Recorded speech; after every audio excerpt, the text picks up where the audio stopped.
And look, I briefly want to talk. To the issue between the Māori Party and the Labour Party, and also to the issue of Chris Hipkins.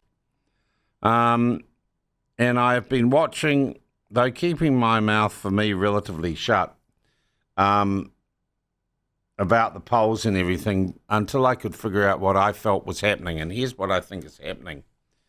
Particularly in the wake of that by-election and the win or the defeat of Pena Henare, rather than the win of that woman who appears to some people like she has been taking a drug called methamphetamine. I'm not saying she has. I'm saying she appears to some people to have to look like that. I think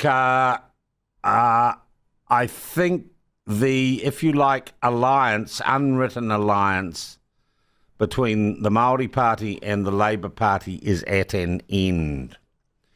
I think as it pursues the woke middle ground of New Zealand politics, the same as National pursues the woke middle ground of New Zealand politics, the Labour Party has decided that the Māori Party is too high a risk.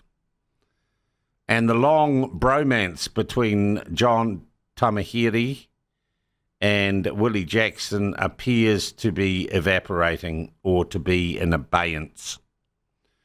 So Labour will go and will only envisage and will campaign as separate from the Māori Party rather than having the Māori Party in its tent.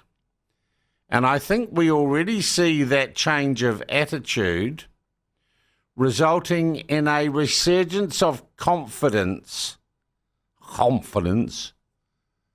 Chris Hipkins.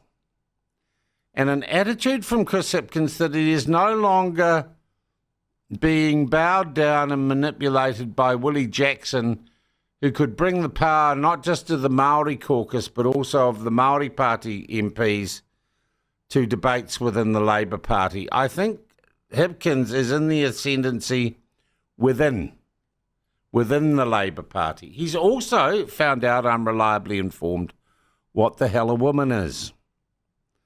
He is completely wrong-headed, of course, on Palestine, but he's come out against Takatu Ferris, says that wouldn't work in a Labour government or a Labour cabinet. So he has said the Māori Party, no thank you, with nutters like that in there. And that will do his popularity rating no harm.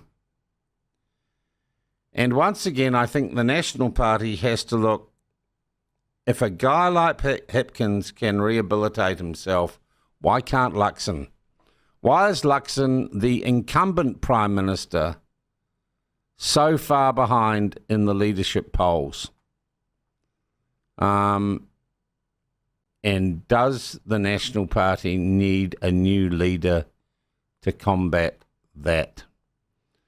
Chris Hipkins can't win the next election for Labour, but, and here's an old saying, Chris Luxon can lose it for National.